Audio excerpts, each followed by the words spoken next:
Bismillahirrahmanirrahim. Assalamualaikum warahmatullahi wabarakatuh. Yang terhormat dosen penguji beserta guru pamong uji kinerja mahasiswa PPG dalam jabatan. Perkenalkan, saya Desi Novita SPI, guru di SMK Negeri 5 Pekanbaru, dan merupakan mahasiswa PPG dalam jabatan, kategori 1 gelombang 2, tahun 2022, program studi perikanan di LPTK Universitas Negeri Malang. Hari ini, Selasa, tanggal 13 Juni tahun 2023, saya akan melaksanakan praktik pembelajaran pada mata pelajaran Teknik Penanganan Pasca Panen Ikan Konsumsi Air Tawar. Dan materinya adalah prosedur persiapan, peralatan, wadah, dan bahan pemanenan ikan konsumsi. Dan model pembelajarannya adalah problem-based learning, yaitu pembelajaran yang berbasiskan masalah. Ini adalah formulir pendaftaran uji kinerja yang saya punya. Berikut ini akan saya tampilkan video pembelajarannya. Mohon saran, masukan, dan bimbingan dari dosen penguji beserta guru pamong untuk perbaikan dan kesempurnaan pembelajaran saya di masa yang akan datang. Terima kasih. Wassalamualaikum warahmatullahi wabarakatuh. Assalamualaikum warahmatullahi wabarakatuh. Waalaikumsalam warahmatullahi wabarakatuh. Selamat pagi semuanya. Pagi, Bu. Sudah makan? Sudah. Alhamdulillah. Semoga Anda semua sehat, bahagia, dan mendapatkan ridho Allah Subhanahu wa Ta'ala. Amin. Oke. Nah, hari ini kita mulai pembelajaran lagi ya. Ibu persilakan kepada ketua kelas untuk berdoa, memimpin doa. Siap, Bro. Doa menurut kebutuhan masing-masing. Bro, dimulai. Selesai. Beri salam. Assalamualaikum warahmatullahi wabarakatuh. Waalaikumsalam warahmatullahi wabarakatuh. Selamat pagi semuanya, Anda. Pagi, Bu. Oke. Nah, sebelum belajar, Ibu absen dulu ya. Kira-kira hari ini ada yang nggak datang? Nil, Bu. Berarti datang semuanya ya. Nah, Ibu harapkan semuanya sehat, bahagia, tidak kurang suatu apapun. Amin. Nah, jadi sebelum kita memulai pelajaran, refleksi dulu ya. Oke? Ya, silakan. Siapa yang memimpin refleksinya? Saya, Bu. Ya, oke. Silakan Arya. Selamat pagi. Pagi, luar biasa. Oke, tepuk tangan semuanya. Alhamdulillah rabbil alamin.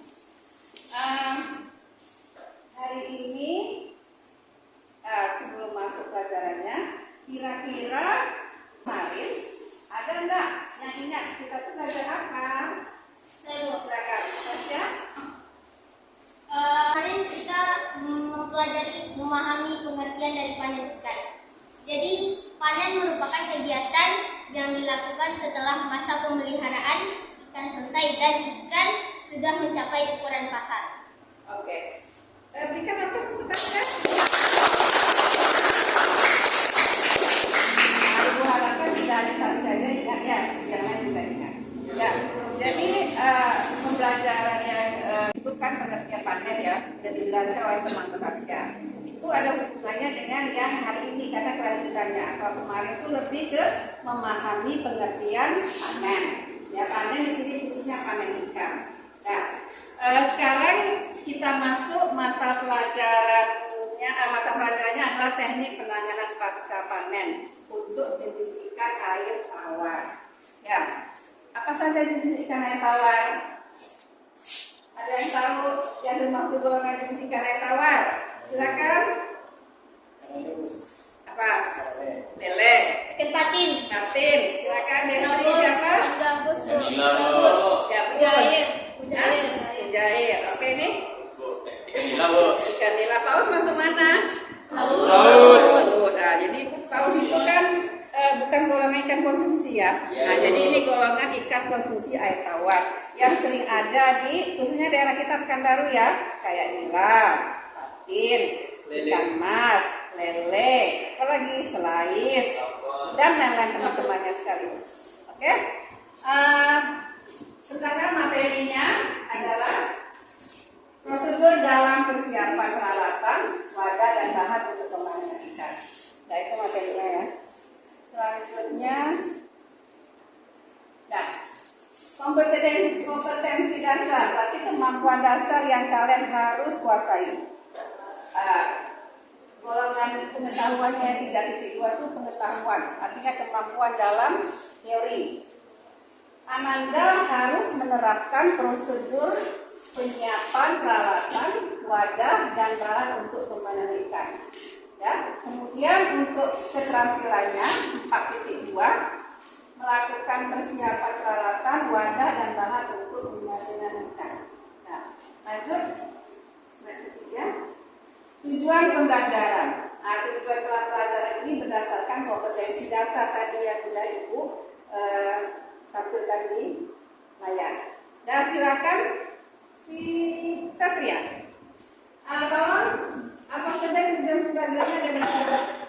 Ya, tujuan pembelajaran ini satu menjelaskan jenis-jenis peralatan, wadah dan bahan yang akan digunakan pada kegiatan pemanenan dan ikan konsumsi.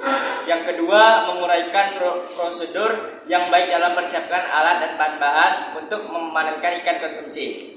Yang ketiga, melakukan persiapan peralatan, wadah dan bahan untuk memanen ikan konsumsi. Oke, teman-teman dulu.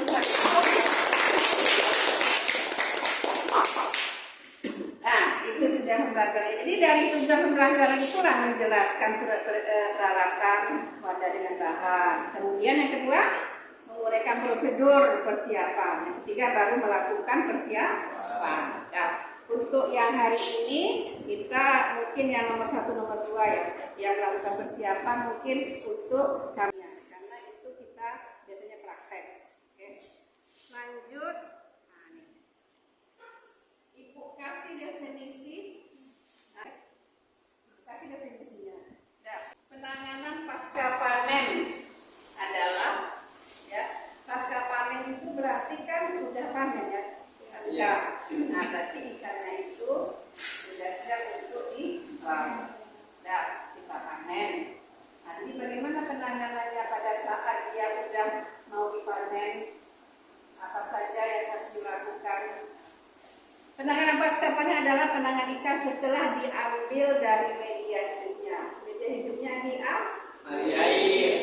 Mulai dari pengemasan hingga proses pengirimannya. Berarti intinya itu sudah jelas ya. Pada saat ikannya mau diambil dari tempat hidupnya kayak kolam kah atau keramba jaring apung, kemudian setelah diambil kita kemas, kemudian kita angkut bagi yang artinya kita order kepada orang yang akan membelinya. Nah, itu pengertian dari penanganan pasca panen. Jadi kalau dilihat kegiatannya dimulai dari mengambil ikan tersebut atau memanennya dari tempat hidupnya di kolam, kemudian kita kemas, lalu kita angkut. Berarti ada berapa tuh? 3 ya. Mengambil dari media hidupnya, pengemasan, terus mengangkut.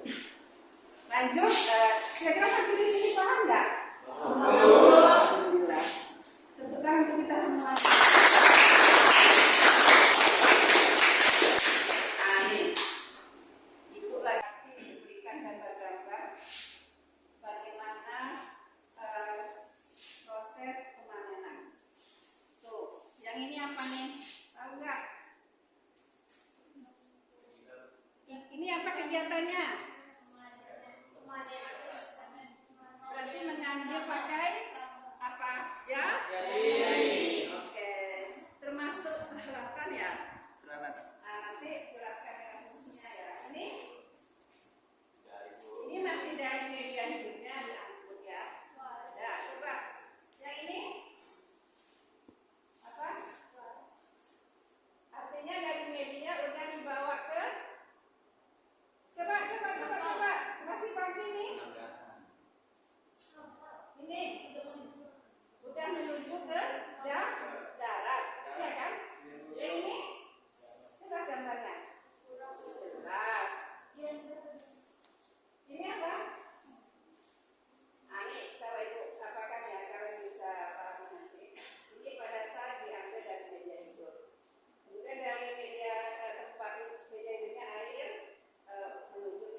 apa tawar. Nah, mungkin air lautnya kita masukkan di dalam bak, ya, di tawar. Nah, ini, lalu ikannya udah disortir. Nah, ini makan apa? Lele. Nah, ini berarti kalau dilihat dari ukurannya, biasanya tuh ukurannya sekitar 1 kilo atau 2 kilo ya. Itu berarti sudah siap panen, artinya bisa dimakan. Nah, dari 1 kilo itu tergantung ukurannya, bisa 3 atau 5 ekor. Nah, lanjut, nah ini dia golongan yang ukurannya bisa dikonsumsi, artinya sudah siap panen. Ini ikannya sudah dipanen, dimasukkan ke dalam plastik, siap untuk dijual. Ya, dikirim. Ya. Ini melakukan penimbangan. Nah, dari sini kan bisa tahu nih apa saja peralatannya, ya. Kemudian apa saja, bagaimana prosedurnya dimulai dari sini. Oke? Sampai di sini ada pertanyaan kan? Tidak ada. Nanti udah jelas ya. Lanjut, Ibu akan tayangkan sebuah video. Apakah videonya kartun atau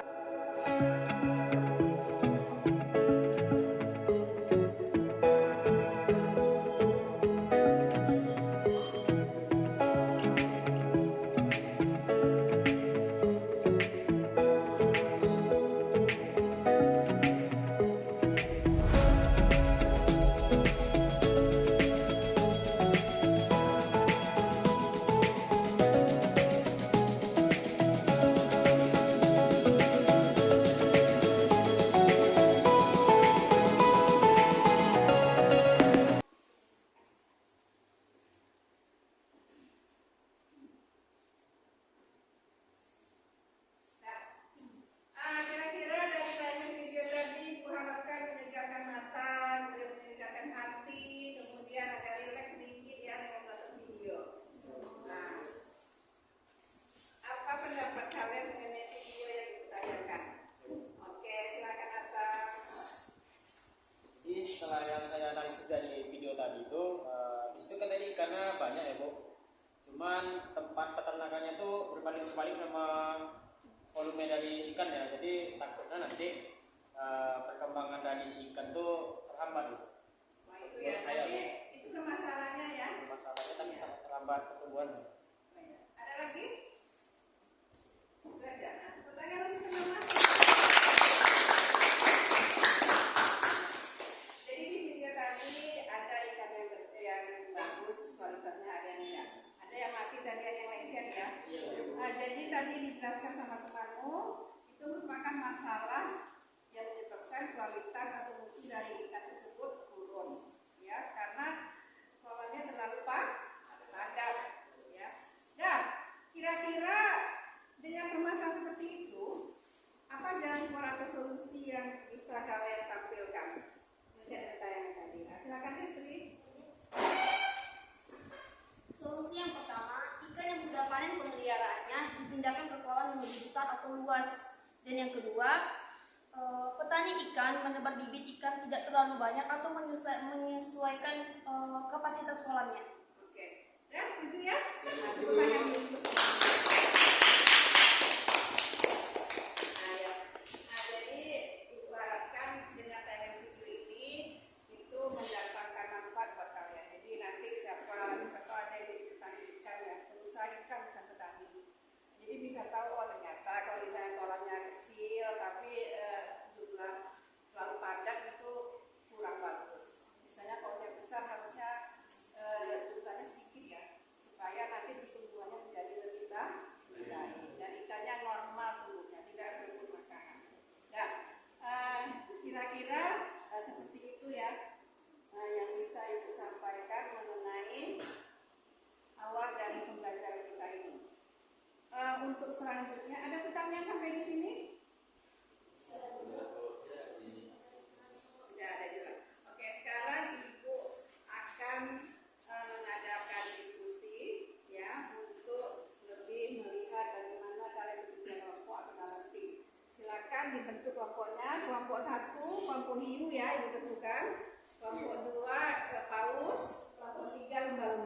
silakan.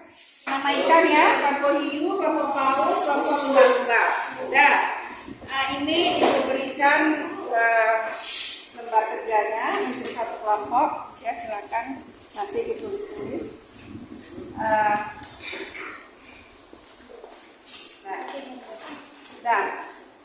Jadi di sini Ibu minta untuk kelompok 1 kalian tentukan apa saja jenis-jenis peralatan, wadah dan bahan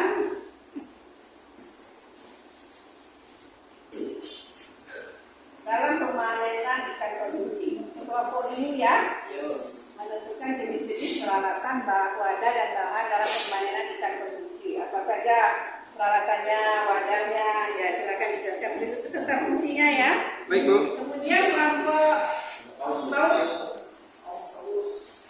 Kelompok paus tadi prosedur dalam persiapan peralatan, wadah dan bahan untuk pemanenan ikan konsumsi. Apa saja prosedurnya? Bagaimana prosesnya? Nah, kelompok paus. Kelompok lumba-lumba. Lumba-lumba tadi bagaimana proses pengemasan dan pengangkutan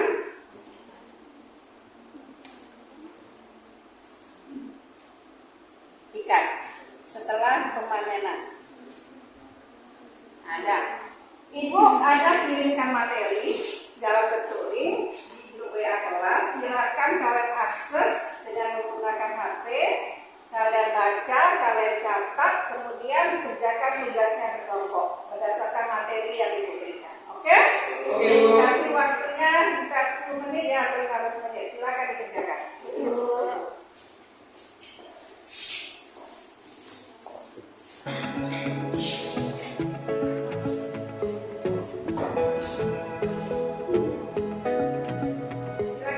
di luar kerjanya ya.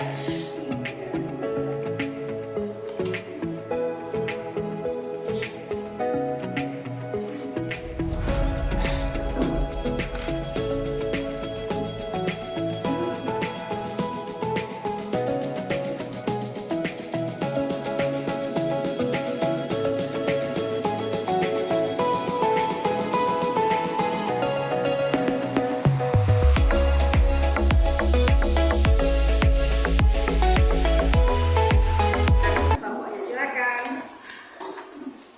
Assalamualaikum warahmatullahi wabarakatuh. Waalaikumsalam warahmatullahi wabarakatuh. Selamat pagi semuanya.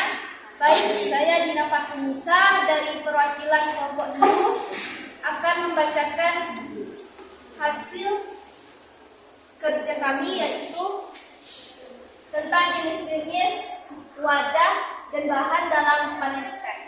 Yang pertama yaitu ada waring, yang kedua ada serok, yang ketiga ada aerator, yang keempat ada bak, dan yang kelima ada timbangan, dan yang terakhir yaitu kerangka. Kemudian fungsi-fungsinya yaitu yang pertama waring, yaitu jaring yang terbuat dari bahan plastik yang berfungsi untuk menaungi kolam ikan untuk menghalangi dedaunan jatuh ke dalam kolam. Yang kedua ada serok, yaitu untuk mengambil atau memindahkan ikan hasil tangkapan. Yang ketiga ada aerator, berfungsi untuk menggerakkan air agar airnya kaya akan oksigen. Yang keempat ada bak, berfungsi untuk menampung air dan juga ikan. Yang kelima ada timbangan, yaitu berfungsi untuk mengukur berat ikan yang dalam jumlah banyak. Dan yang terakhir yaitu keramba atau keranjang dari bilah bambu, berfungsi untuk membudidayakan ikan. Sekian dari kelompok hiu, terima kasih. Assalamualaikum warahmatullahi wabarakatuh. Terima kasih kepada kelompok hiu atas laporan dari kerja kelompoknya. Silakan kepada kelompok paus dan lumba-lumba ada mau kasih tanggapan, saran atau pertanyaan untuk kelompok hiu. Saya perwakilan dari kelompok paus ingin bertanya, keramba itu jenisnya itu kan bagus dari sepertinya kelompok paus ya. Itu bisa bersih atau bisa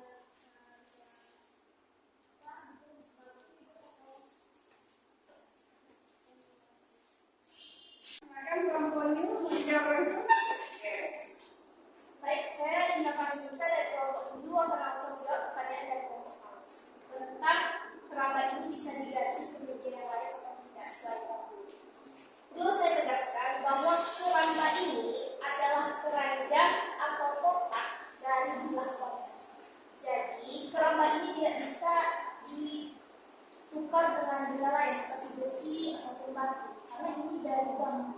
Dan bambu ini nantinya akan ditancapkan di pinggiran sungai atau di tambak supaya ikan itu tidak murat. Gimana Bapak Paus? Terima kasih. Tepuk tangan untuk temanmu ya. Oke, tambahkan sedikit ya. Kalau bensin itu kan keras ya.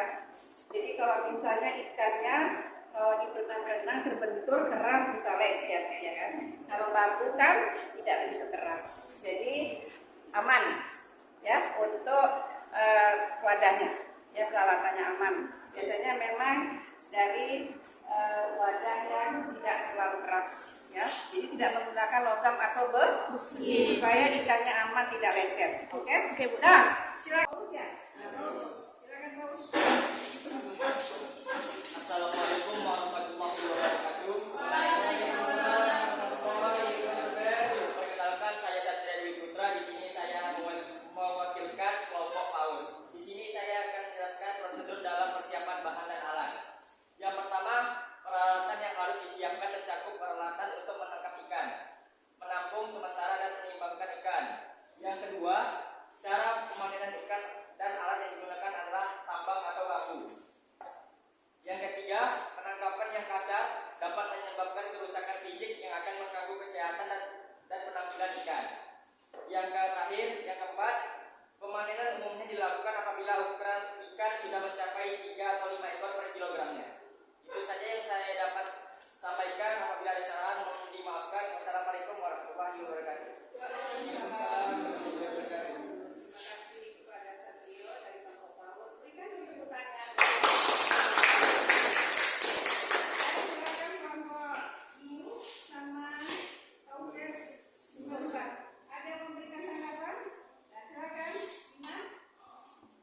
Assalamualaikum warahmatullahi wabarakatuh. Baik, saya mewakili kelompok saya yaitu kelompok Hiu akan bertanya pada kelompok Paus. Tadi kan ada pengambilan secara kasar ya. Oke, tolong jelaskan atau berikan contoh maksud dari pengambilan secara kasar itu seperti apa. Terima kasih. Silakan dari gambar bisa ya. Oke, di sini saya akan menjawab pertanyaan dari kelompok Hiu. Nah, pertanyaan tadi mengenai tentang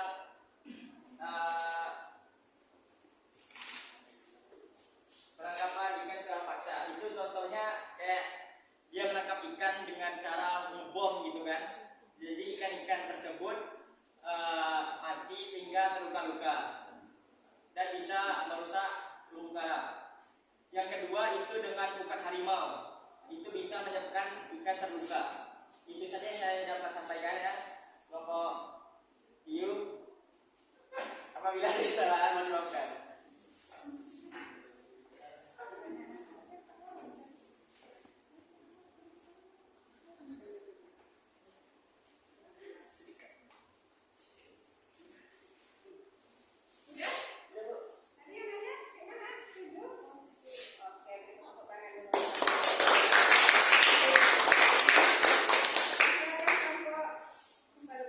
Baiklah, perkenalkan nama saya Destri Ledistiandai. Saya dari perwakilan kelompok lumba-lumba ingin bertanya, tolong berikan penjelasan ulang tentang apa yang Anda jelaskan tadi karena kami belum mendengar apa yang Anda sampaikan tadi.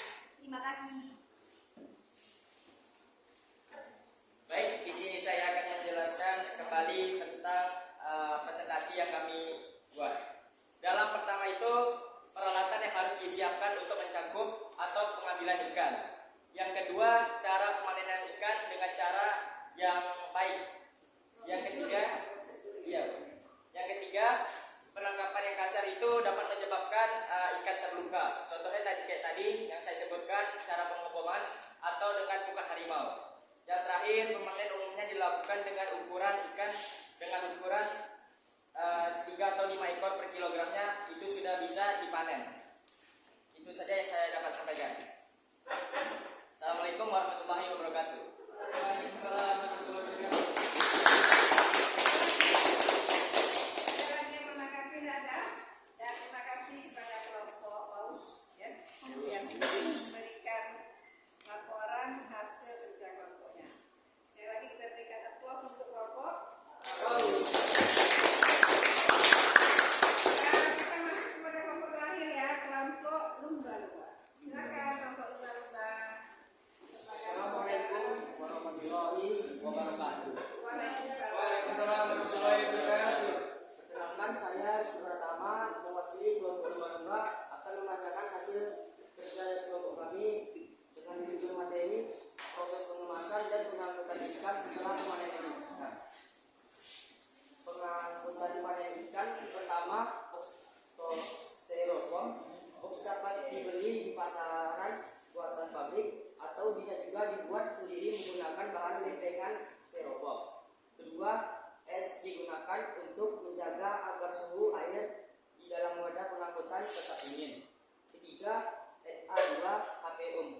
zeolit dapat mengatasi peningkatan kandungan amonia selama pengangkutan.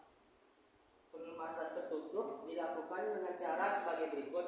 Pertama, bahan-bahan yang harus disajikan adalah oksigen murni, kantong plastik, karet, dan styrofoam.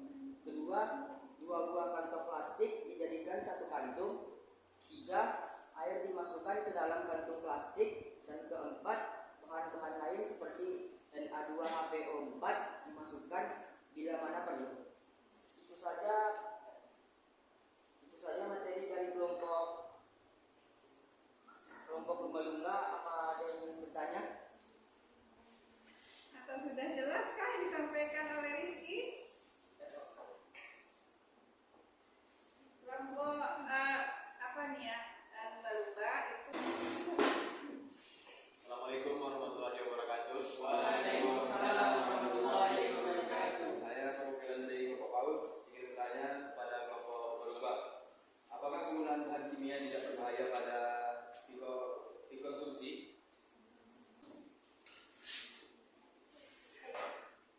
Baik, saya akan menjawab pertanyaan dari kelompok paus. Perkenalkan, nama saya Destri dari perwakilan dari kelompok lumba-lumba. Justru penggunaan bahan kimia yang digunakan pada pengangkutan ikan bahaya tidak dikonsumsi adalah tidak, karena mengatasi penurunan pH selama pengangkutan berlangsung, dan dosis yang digunakan itu 1,28 gram per liter. Berarti tidak berbahaya ya? Tidak. Berarti itu Na2 ya? Apa bahannya? Iya, berarti memang itu larutan yang diberikan biasanya ya. Terima kasih atas kelompoknya. Kita laporannya sini ditunjukkan lembar kerjanya. Kelompok Iu, tulis namanya dulu ya. Kelompok Iu dengan nama anggotanya. Ya, silakan dengan anggotanya. Oke. Sekarang Ibu akan memberikan KLKPD lembar kerja peserta didik. Itu udah Ibu bisa lewatin yang ada di WA, di grup WA kelas. Silakan kalian akses, kalian jawab pertanyaan yang ada di sana. Itu online ya? Baik, Bu. Nah, silakan Ibu kasih waktu 10 menit untuk mengerjakannya sendiri-sendiri di langsung di apanya ya, di aplikasinya. Boleh disalin ke buku, boleh ya. Silakan kasih waktu sekitar 15 menit untuk pengerjaannya, untuk penilaian masing-masing individu ya. Silakan buat isi langsung di aplikasinya.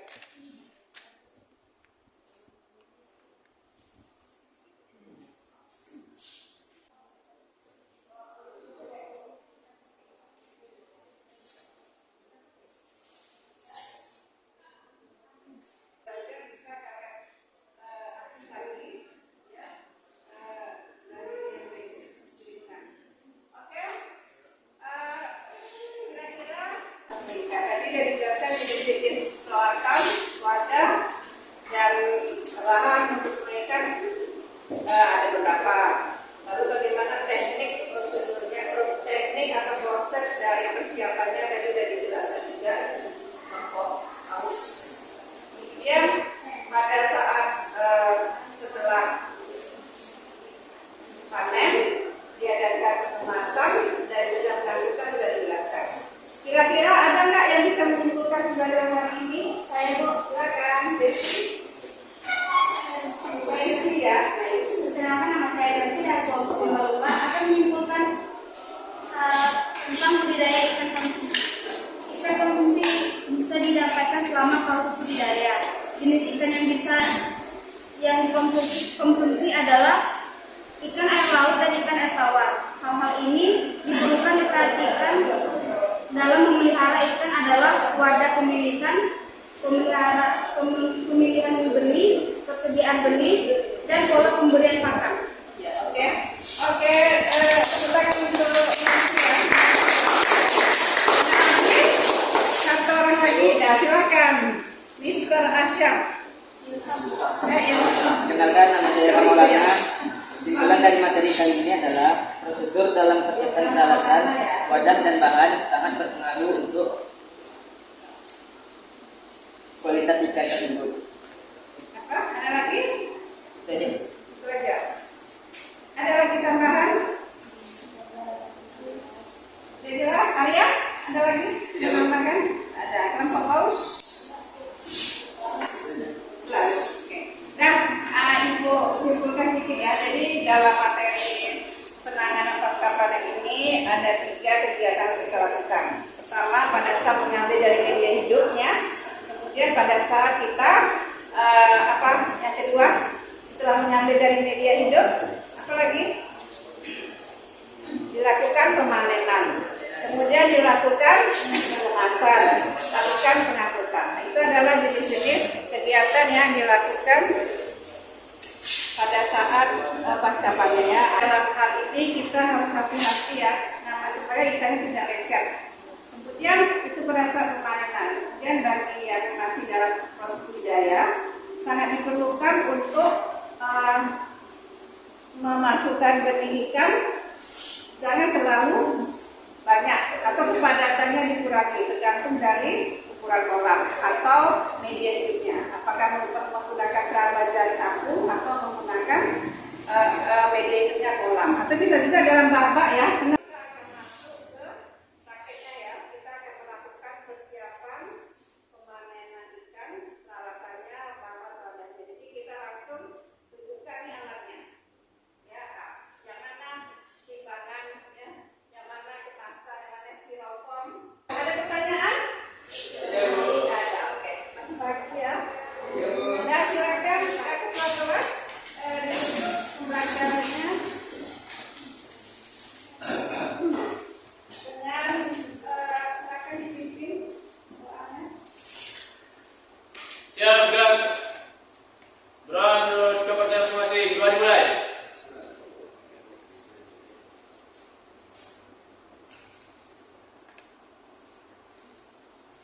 Selesai. Beri salam. Assalamualaikum warahmatullahi wabarakatuh. Waalaikumsalam warahmatullahi wabarakatuh. Selamat pagi juga siang. Silakan keluar satu-satu ya, tapi dikembalikan dulu mejanya ya. Baik, Bu.